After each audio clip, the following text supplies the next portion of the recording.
बिस्मिल्लाहिर्रहमानिर्रहीम। अस्सलाम वालेकुम नाज़रीन, उम्मीद है आप सब लोग खैर खैरियत से होंगे। हुमैरा असगर केस के हवाले से नित नई इन्फॉर्मेशन आ रही है और अब हमारे पास एक्सक्लूसिव डिटेल आई है कि हुमैरा असगर कब कब बैरून मुल्क गई, कौन कौन सी प्रवास के साथ गई और इसके साथ ही उनके जो पोस्टमार्टम रिपोर्ट के जो केमिकल एग्जामिनेशन हो रहा था उसमें उसकी रिपोर्ट्स आ चुकी हैं। 19 टेस्ट किए गए हैं, वहां पे क्या वजूहात बताई गई हैं। इसके साथ ही बहुत ही हैरान कुन इंफॉर्मेशंस मेरे पास मौजूद हैं कि वो कौन सा शख्स था जिसको स्मेल आई और उसके बाद वो वहां से भाग गया।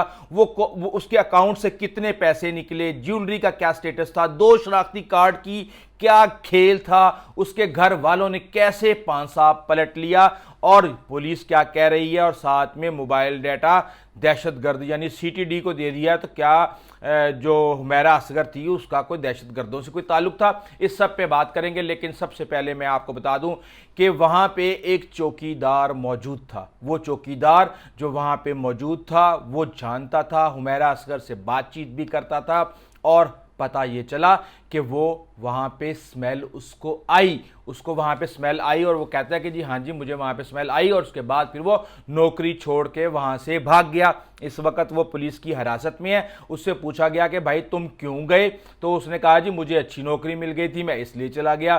फिर उसको ये कहा गया कि भाई आपने स्मेल के बारे में क्यों नहीं किसी को बताया, ये इतनी खौफनाक स्मेल आ रही है, यहाँ कोने पे किसी की बिल्ली मर जाए तो फौरी तौर पे सारे इकट्ठे होकर उसको साइड पे करते हैं क्योंकि सांस लेना मुश्किल हो जाता है। तो उस हवाले से उसके पास कोई जवाब नहीं है। लेकिन गेम डाल दी है पुलिस ने। मैं आपको बताता हूं क्या गेम डाली है।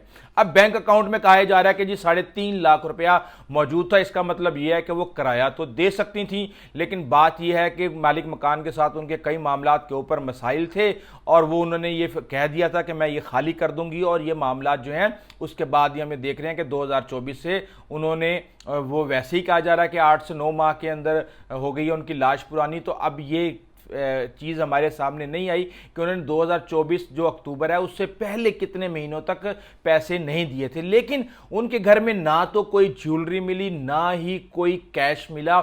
यहाँ से लोग ये कह रहे हैं कि कहीं ये कोई डकैती की वारदात तो नहीं है, लेकिन यहाँ पे नए सवालात जन्म लेते हैं। तो फिर क्या उस डकैत के पास चाबी भी थी या वो हुमैरा असगर की ही चाबी लेके बाहर से लॉक करके निकल गया? इसके पीछे क्या खेल है, आगे चलते हैं। 2 शनाख्ती कार्ड बनाए हुए थे।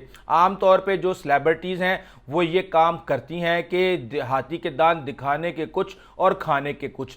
एक उनका ओरिजिनल था 1983, उसके ऊपर डेट लिखी हुई थी। बैंक अकाउंट के लिए, ट्रैवल के लिए और दीगर चीज़ों के लिए वो ओरिजिनल आईडी कार्ड यूज़ करती थी। लेकिन शोबिज़ इंडस्ट्री के लिए उन्होंने जो आईडी कार्ड बनाया हुआ था उस पर 1997 यानी कि 14 साल उम्र कम लिखी हुई थी और वो शोबिज़ के लिए इस्तेमाल करती थी ताकि उनकी उम्र का शोबिज़ इंडस्ट्री को ना पता चले और सब ये कहें कि ये तो 25 से 28 साल की बच्ची है और इसका शोबिज़ के अंदर बहुत ज़्यादा मुस्तकबिल है। जाहिर सी बात है, इस तरह की चीज़ें मैंने देखी हैं, बहुत ज़्यादा इस इंडस्ट्री के अंदर होती हैं।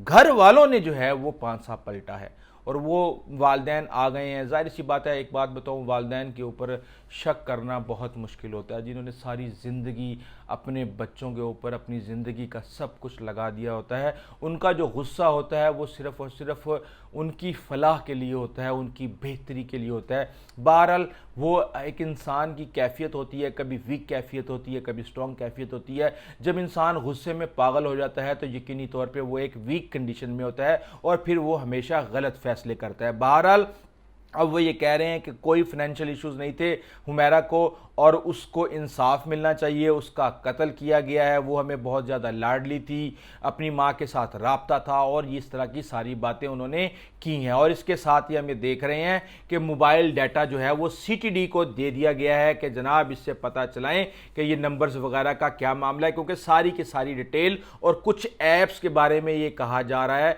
कि ऐप्स कुछ इस तरह की वो जो इस्तेमाल कर रही थी उनके ऊपर डबल सिक्योरिटी लगी हुई थी, जिसकी वजह से फ़ोन तो उनकी डायरी से मिलने वाले कोडों से पता चल गया, कोड से, लेकिन उनकी जो ऐप्स हैं वो नहीं खुल रही। चलें अल्लाह करे कि इस हवाले से भी कोई इन्फॉर्मेशन आ जाए। लेकिन बात यह है कि इससे पहले हमने देखा था कि डीआईजी ने आके बता दिया था कि जनाब इसकी तो जो मौत है वो हादसाती और तबई मौत है। लेकिन इसके साथ ही अब हम ये देख रहे हैं कि ایک جو ان کی पोस्ट मार्टम और केमिकल रिपोर्ट आई है, उन्होंने ये कह दिया है कि ये तबई तौर पे इनकी डेथ हुई है। इनके 19 टेस्ट किए गए थे जामिया कराची फोरेंसिक लैब के अंदर और अभी कुछ टेस्ट जो हैं वो आना बाकी हैं। पुलिस इससे पहले इसको हादसाती या तबई मौत करार दे चुकी थी। इसके साथ ही हमें देख रहे हैं कि बैरून मुल्क जाने की जो तफसीलात हैं वो हमारे सामने आई हैं। यूएई वो गई हैं आखिरी दफ़ा 8 मई 2023 को और इसके साथ ही 13 मई 2023 को, यानी कि वो तकरीबन 5 दिन बाद ही यूएई से वापस आ गई हैं EK603 पर। इसके साथ वो जाती हैं 23 जनवरी को FZ33 पे बैरून मुल्क और 1 फरवरी को, यानी कि 7 दिन के बाद वो वापस आ जाती हैं। इसी तरह हम ये देखते हैं कि 19 अक्टूबर को वो मस्कत जाती हैं और 4 नवंबर को, यानी 15 दिन के बाद वो 2021 में वापस आ जाती हैं। इस हवाले से मजीद इनके ट्रैवल की डिटेल्स को निकाला जा रहा है, लेकिन इस वक्त जो इंफॉर्मेशन हमारे सामने आ रही है, हुमैरा असगर का केस बंद हो चुका है और उसको तबई मौत करार दिया जा चुका है। और जितनी भी कहानियाँ और ह्यूमन स्टोरीज़ हमारे सामने इस हवाले से आई थीं, यकीनी तौर पे वो आज नहीं तो अगले 2-3 दिन में दम तोड़ जाएंगी और हम फिर किसी नए हादसे का इंतज़ार करेंगे। देखें, जब कभी भी इस तरह के हादसे होते हैं, ज़ारा डस्का सियालकोट के मामले को देख लें, कितने खौफनाक तरीके से उसकी सास ने सुगरा बीबी ने उसके टुकड़े किए थे। लेकिन आज किसको पता है कि सुगरा बीबी किधर है? आज किसको पता है कि वो ज़ारा का जो बच्चा था वो किधर है, उसका खामिद किधर है? जाहिर सी बात है, यहाँ अल्लाह ताला ने एक सिस्टम बनाया हुआ है। लोगों के पेरेंट्स की डेथ हो जाती है, उनके करीबी अजीज़ो कारब की हो जाती है, लेकिन जो वक्त है वो सब कुछ हील कर देता है। और यही हम यहाँ पे देखते हैं कि एक स्टोरी आती है, रोना पिटना डालते हैं, कुछ नहीं सीखते। इसके अंदर बहुत ज़्यादा सबक है कि एक डॉक्टर जिसकी बेटी और वो अपनी बेटी को नहीं संभाल सका, अल्लाह ताला माफ़ करे, ये किसी के साथ भी हो सकता है। लेकिन आजकल हम अपनी ज़िंदगी के अंदर अगर अपने आप को देखें तो हम भाग दौड़ में लगे हुए हैं पैसा कमाने की, और उस भाग दौड़ के अंदर हमारे पास इतना वक्त नहीं है कि हम उस पैसे को खर्च कर लें। और वो हम जिस तरह खर्च कर रहे हैं, बच्चों की तालीम जिस तरह इग्नोर हो रही है, जिस तरह आपके घर के मामलात इग्नोर हो रहे हैं, तो जब आप ऊपर से देखते हैं तो आपको एक ऐसा लगता है कि ये एक रोबोट है, भागा फिर रहा है,